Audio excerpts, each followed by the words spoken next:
friend told me to kill him if he ever knocks on my door. At first, I thought he was joking. We were sitting in my kitchen at 2 in the morning, lights off, drinking coffee because neither of us could sleep. He kept glancing at the windows, as if expecting to see something standing there. "If I ever show up at your place without warning," he said very calmly, "don't open the door." I laughed, thinking he was joking. He wasn't. "I'm serious," he continued. "If I knock, if I call, if I text you asking to be let in, don't do it. And if I insist, if I sound desperate, then you need to kill me." That's when I stopped smiling and laughing. I was confused. Why was my friend, whom I'd known for years, telling me this? That's when he told me about what happened up north. He'd gone hiking alone, deep into a stretch of forest the locals avoided. No trails, no markers, just trees that all looked the same no matter how far you walked. On the third day, he realized something was following him, not stalking but keeping pace. He'd stop and it stopped. He'd walk and it walked.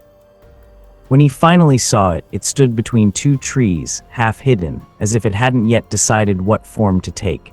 It looked almost like a person, almost. Too tall, arms slightly too long, head tilted as if listening to instructions. When it opened its mouth, it spoke in his voice, but used the wrong words, as if it had learned language by watching someone mouth sentences silently through glass. "Help me, I'm lost," my friend ran.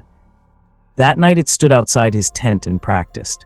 He said he heard it repeating his name over and over, changing the intonation each time. Calmly, panicked, angry, laughing, crying. It never touched the tent, it just learned. By morning, 2 sets of footprints led away from the camp, but only one came back. When he finished telling me this, he seemed to shrink, as if something had been hollowed out from inside. "It followed me home," he said. "Not right away, it waited. That's what they do." I told him he needed sleep, even asked if he wanted to see a therapist. He grabbed my wrist hard enough to hurt. "If I come to you," he said with wide eyes, "it will mean it succeeded." He left before dawn. 2 days later, he stopped answering his phone. A week later, I got a message from his number. "Can I stay at your place?" No punctuation, no nickname. He always used both. I didn't respond. 10 minutes later, another message came. "Please, I really need help." I locked the door. That night there was a knock, 3 slow knocks, a familiar rhythm. I didn't move. From the hallway outside my apartment, his voice called out, perfectly flat, "I know you're not sleeping." I said nothing. Something stirred on the other side of the door. A long sigh, then quieter. "I told you this would happen." The handle turned. The door didn't open, but the handle turned. I didn't sleep at all that night. In the morning, I checked my phone. There was one last message, sent at 4:12 a.m. Now it's better at being me. I don't know what to do because an hour ago my neighbor asked why my friend stood at my door all night. Said he never moved, said he just stood there, smiled, and waited. I don't know what happened to my friend, but that thing, whatever it wasn't him. 3 days have passed since my neighbor told me about the figure at my door. I haven't left the apartment. I order food through apps, ask them to leave it at the door. I covered the windows with thick curtains. I don't want to see what might be standing outside. But worst of all are the messages. They come every day at different times from Alexei's number. At first they were simple. "Why are you avoiding me? I just want to talk. Is something wrong?" Then they became more desperate. "I'm scared, help me. I don't remember how I got home. What's happening to me?" And yesterday came a message that made me throw my phone. "I remember our conversation in the kitchen. Remember how you laughed. Remember how you stopped laughing. That was a good clue." Perfect punctuation, correct grammar. It was learning. I tried to contact Alexei's parents, but their numbers were unavailable. I went to their house. The house was empty, with a "for sale" sign on the door. Neighbors say the family left 2 weeks ago very hastily. Didn't say where. 2 days ago, I tried going to the police. I explained the situation to the district officer, a young sergeant with tired eyes. He listened patiently, took notes, nodded. At the end, he asked, "Are you sure your friend isn't just experiencing a mental breakdown? Maybe he needs help, not avoidance." I showed him the messages. He read them carefully. "Text messages can be faked," he said, "and about standing at the door all night. Well, maybe your neighbor was mistaken. It was dark." He promised to check if Alexei had contacted his family, but said without signs of a crime, there was little he could do. He gave me a crisis mental health hotline number. That evening, the messages changed. The policeman seemed familiar to me. Sergeant Petrov, 28 years old, married, 2 children. He doesn't believe in monsters either. I realized it had been there, watching, listening. The next message came an hour later. "Want to know what happened to the real Alexei?" I didn't respond, but it continued. "He's still in the forest, tied to a tree 15 kilometers from the trail. I left him there to study. He's an excellent teacher, though he screams too much." My hands were shaking as I read. "But he'll die of starvation soon. Pity. We'll have to find a new teacher. Do you have any suggestions?" I turned off my phone and shoved it in a desk drawer, but half an hour later there was a knock on the door. Not 3 slow knocks like before, desperate, rapid knocking, the knock of a person in panic. "Please," Alexei's voice screamed outside. "He's coming. He found me. Let me in." The sound was so real, so desperate, I almost believed it, almost went to the door, but then I remembered the last message. "I escaped," the voice continued. "I broke free angiot here. Open the door." The knocking got even louder. I heard neighbors coming out of their apartments, surprised by the noise. Someone shouted, "What's going on there?" The voice outside instantly changed, became calm, friendly. "Sorry for the noise, everything's fine, just visiting a friend." I heard the neighbors return to their apartments, convinced by the normal tone, and then the voice became desperate again. "Please, I know you can hear me. It's really me. I can prove it." And then he began telling things only Alexei knew. Our first meeting at university, how we got drunk on his birthday, and he admitted he was afraid of the dark. The story about his first girlfriend that he never told anyone else. Every detail was correct. Every story was real. "See," the voice said softer. "It's me. It's really me, and I need your help." A long pause, then. "By the way, do you remember what I told you that night in the kitchen, about if I ever come to you?" I backed away from the door. "Yes, exactly, you remember, but think about it logically. If this was that creature, would it remind you of those instructions? Wouldn't it try to make you forget?" The logic was flawless, too flawless. "Open the door," the voice said very quietly. "Please, I'm tired of running, I'm tired of hiding, and I really am your friend." I pressed my back against the wall and closed my eyes. One thought kept spinning in my head. What if it really is him? What if the real Alexei is standing outside, begging for help, and I'm refusing him because of paranoid fears? "Okay," the voice said after a long silence. "I understand, you're scared, that's normal, I'll wait." The knocking stopped, everything went quiet.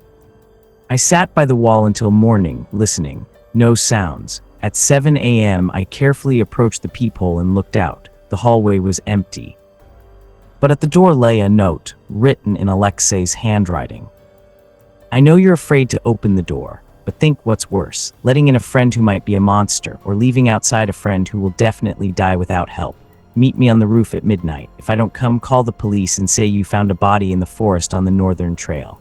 GPS coordinates, 54.7431, 37.2073. If I come, well, then you'll know who I really am." The coordinates were real. I checked them online. They pointed to a remote section of forest 100 kilometers from the city, exactly where Alexei had gone hiking. All day I was tormented by doubts. I checked the handwriting. It looked like Alexei's. The speech style was his too. Even the logic of the note was typical of him, always offering all-or-nothing solutions. By evening, I made my decision. At 11:45 p.m., I went up to the roof of our 9-story building. Moscow glowed below with thousands of lights, but the roof was shrouded in darkness. I stood by the exit, holding a knife for self-defense, and waited.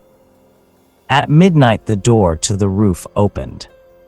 Alexei came out, or rather, what looked like Alexei. Same gait, same height, same facial features. Even the clothes were right, that same jacket he wore the last time I saw him. "Thanks for coming," he said, approaching. "I wasn't sure you'd dare." I gripped the knife tighter. "Prove it's you." He stopped a few meters from me. "How?" "Tell me something only you know, something we never talked about out loud."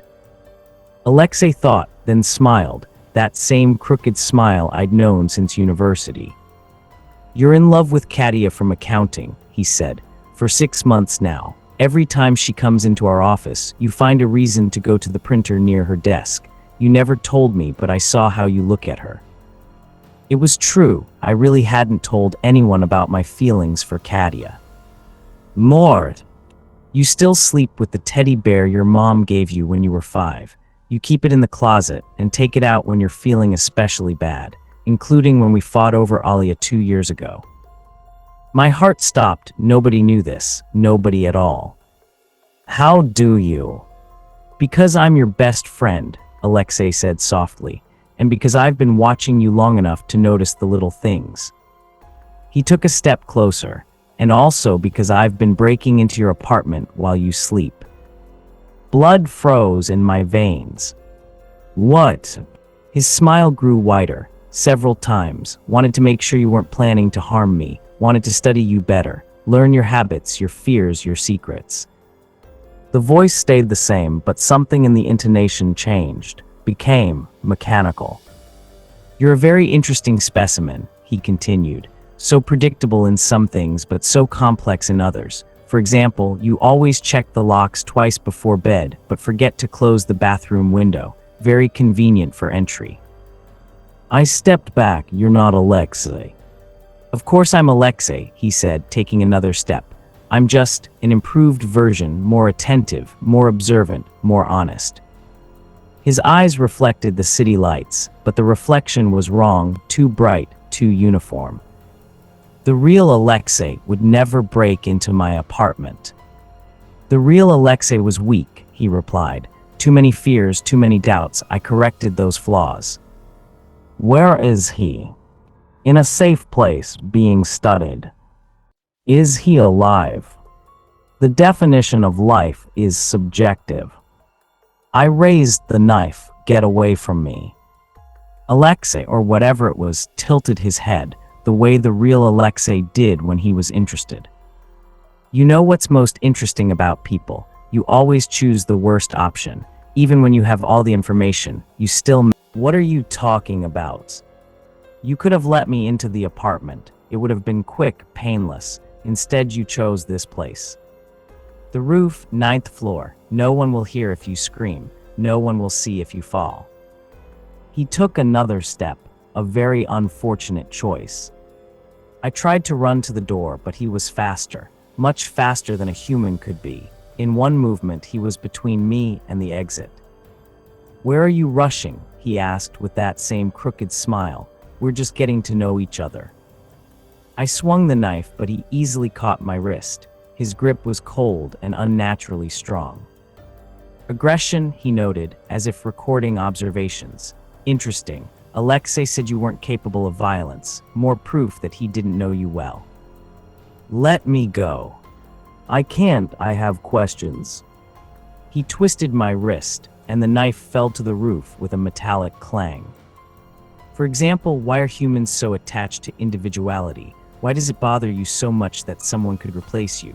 After all, I perform all of Alexei's functions. I know everything he knew. I remember everything he remembered. I can even be a better friend to you than he ever was." "Because you're not him." "What's the difference?" he asked with genuine surprise. "If I act like him, speak like him, know everything he knew, what's the fundamental difference? Isn't friendship based on shared experience and understanding? I tried to break free, but his grip was immovable. You killed him. I preserved him, he corrected. Every memory, every emotion, every experience. He lives in me a fuller life than he ever lived in his weak human body. That's insane. That's evolution. He dragged me to the edge of the roof. Below, lights flickered, seeming so distant.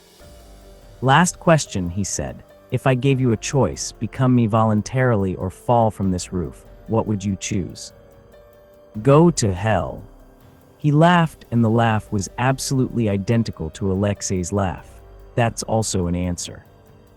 In the next moment, he pushed me toward the edge. I grabbed the parapet, hung over the abyss. Wind tore at my clothes, hands slipping on wet concrete.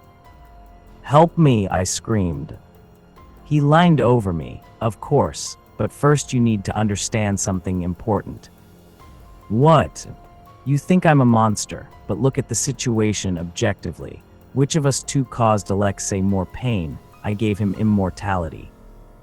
And you abandoned him. When he came to you for help, you slammed the door. When he begged to be let in, you hid in the darkness. Which of us is the real monster? The words hit harder than physical pain, because there was a grain of truth in them. I was following his instructions. His instructions, he laughed. Are you sure he gave them to you? The world turned upside down. What do you mean?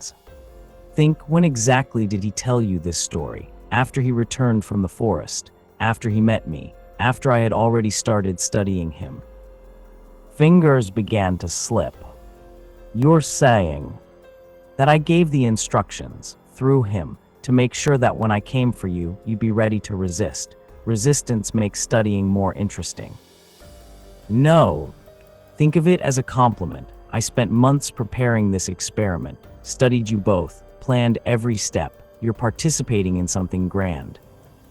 He extended his hand. Last chance, take my hand and I'll pull you up. Refuse, and you'll fall. Either way, the experiment will be completed. I looked at his face, my best friend's face, distorted by something alien and cold. Then I looked down at the lights of the city where I'd lived my whole life, and realized I had no choice. I reached out my hand. He grabbed it and pulled me onto the roof. I fell to my knees, gasping. Excellent choice, he said contentedly. Now we can move to the next stage. What stage? Study. I'll learn everything about how your mind works, every fear, every desire, every weakness, and then become a better version of you. What will happen to me? He helped me to my feet. You'll be safe next to Alexei. You'll be able to watch as I live your lives better than you ever could. We stood on the edge of the roof, and the wind brought smells of the night city. Everything was so mundane, so normal, if you didn't count the fact that standing next to me was a creature wearing my dead friend's face. There's one more thing, he said. What do you want to know before we begin? I thought about all the questions that had tormented me these days, but in the end, I asked only one. Alexei, did he suffer? The creature tilted its head, and for a moment, its face became almost human. At first, yes, but then he understood the beauty of the process. By the end, he was even thanking me. He said he'd never felt so complete. You're lying. Want me to show you the recording? From his pocket, he took out a phone, Alexei's phone. On the screen was a video. Alexei, tied to a tree, looking at the camera. His face was calm, almost enlightened. Hi, Alexei said in the recording. If you're watching this, it means everything went according to plan. I want you to know, I'm not angry at you for not opening the door. You did the right thing. And I want you to know what's happening to me. It's not painful, it's enlightening. In the recording, Alexei smiled. I finally understand who I can become, who we all can become, and I'm happy that you'll also get this chance. The video ended. See, the creature said. He understood. In the end, everyone understands. I stood in numbness. Alexei in the video looked so peaceful, as if he'd really found something he'd been searching for his whole life. "That's not him," I whispered. "That's him in the last moment of his existence as a separate personality, right before he became part of something greater." The creature put away the phone. "Now let's go, we have a lot of work." It took my hand gently, almost tenderly, and led me to the door. The touch was cold but not unpleasant, rather calming. As we descended the stairs, I thought about Alexei's words from the video, about how calm he looked, about how maybe this really wasn't the end, but the beginning of something new. By the time we reached my apartment, resistance no longer seemed so important. After all, what's wrong with becoming a better version of yourself? Found in drafts on the computer of a missing student. Police continue investigation. If you're reading this, it means I've disappeared, or worse. My name is Mikhail Sokolov. I'm 26 years old. I live in Moscow. I work as a programmer. 3 weeks ago, my best friend Alexei told me a story that changed everything. Right now, I'm writing this at 4 a.m., sitting in the corner of my bedroom with a knife in my hands. Outside the window stands someone who looks exactly like me. He's been standing there for 2 hours, not moving, just watching, sometimes smiling. An hour ago came a message from my own number. "Don't be afraid, soon you'll understand." I didn't send that message. If they find me dead, check the forest at coordinates 54.7431, 37.2073. If they don't find me at all, know that whoever wears my face, it's not me. And if this text helps at least one person avoid my fate, then not all is lost. Though honestly, I'm already starting to think that resistance is meaningless. After all, as my friend said in his last recording, maybe this really isn't the end. Maybe it's the beginning.